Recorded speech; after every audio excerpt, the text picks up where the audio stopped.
I am thinking about the concept of taking responsibility. And I had some clarity on this that I really want to share because I think it's helpful in terms of taking the intimidation factor away from taking responsibility. It sounds like a lot. It sounds like a huge weight to take on if you're going to take responsibility for everything in your life. But give me a couple minutes to explain, and let me tell you, it's life-changing in the best possible way.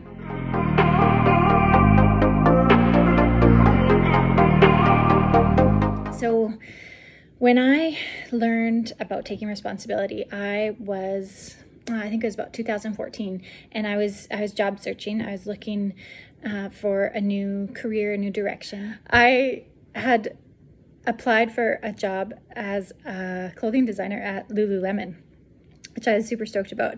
And one of the requirements, I guess you could call it, in the job application was that the employees at Lululemon were familiar with the teachings of Brian Tracy. And so that was my first introduction to Brian Tracy.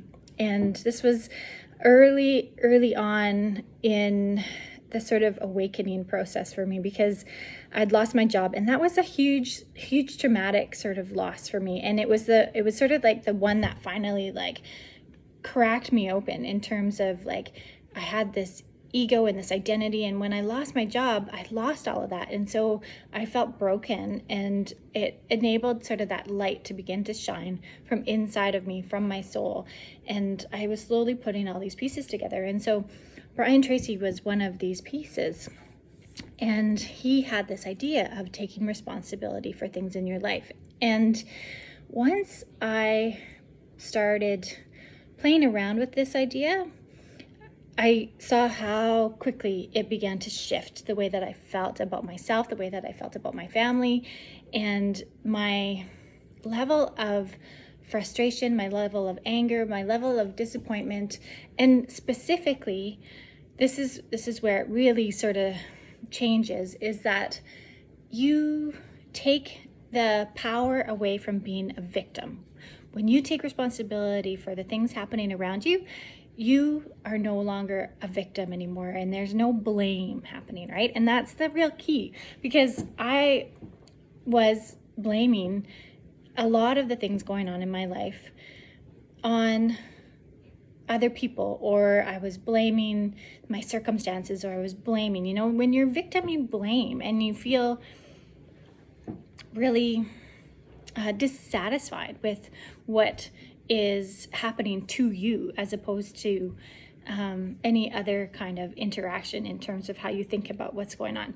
So in essence, this is the bodily self. When I think about my Soul Selves Framework, we're really rooted in that bodily self. So to give you an example, I often struggle with housekeeping and house cleaning, and I feel like I'm a victim in my house because it's not as clean or as tidy as I would like it to be. And there's 4 of us living here, and so I would blame others for a dirty cup that was left on the counter, or something not being put away. And once I shifted the mindset to I'm responsible for that dirty cup, or I'm responsible for putting that away, even if I knew in my heart that I did not put that cup on the counter, it opened my mind up to thinking about different perspectives and different ways of approaching this problem. And so that's where the magic was happening. And I think a lot of our resistance to taking responsibility is because we know that it's not our fault. And there's huge things in life that happen around us that if we were to take responsibility for them, it just feels like a disservice. But when we just shift our thinking about something in terms of how we take responsibility for it, it opens up these whole other avenues of looking at a problem that we might not have been able to do from sort of a more fixed mindset of, I know that's not my responsibility.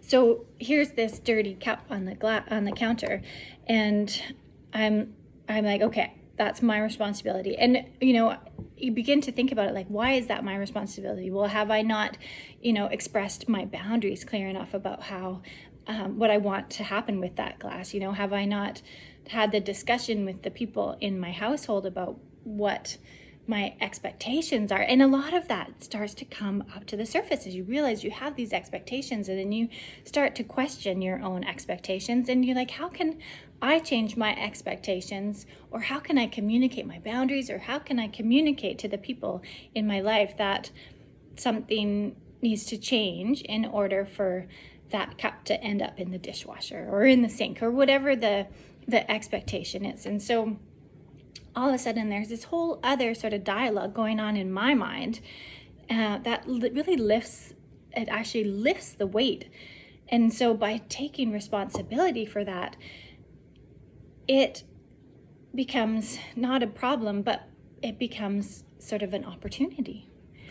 And that was when things really started to shift, and my relationship with my husband lightened, because I wasn't angry all the time anymore. I wasn't frustrated, and I was able to start to transfer this thought process of taking responsibility to other levels in my life. It wasn't just about the physical objects anymore. I could take responsibility for things that had happened in the past and things that I looked forward to in the future. And the way that I was approaching my life began to shift because I had this new tool of taking responsibility. When I think back to before I knew about taking responsibility, and I was frustrated and angry and blaming, and I'd look at things and I'd be like, where did that come from? Why is that there? And I would immediately jump to blame someone else for putting that there. And then I learned about taking responsibility, and I started looking at things, and I would feel that frustration and that anger, and I'd be like, okay, I'm taking responsibility for that. And then often, this was the really funny part, that sort of shocking part that really got me motivated to think about this more and more, is that I realized I was actually the one to blame for putting, that dirty cup on the counter, or, for not putting something away. But I had been so practiced at blaming others that my first response was to blame someone else, even though it was my responsibility to begin with. And so once I started to realize that that was happening, it really helped me begin to take responsibility for more and more and more. What I found more than anything is that taking responsibility becomes a tool to shift our focus from what's going on externally and turn that light and that awareness internally. And when you begin to shine that light internally, then magic really starts to happen. All right. Thank you for listening. As always, I love sharing with you, and I hope that some of this resonates for a few of you, and you can start to implement it in your lives and see how that magic really begins to take place.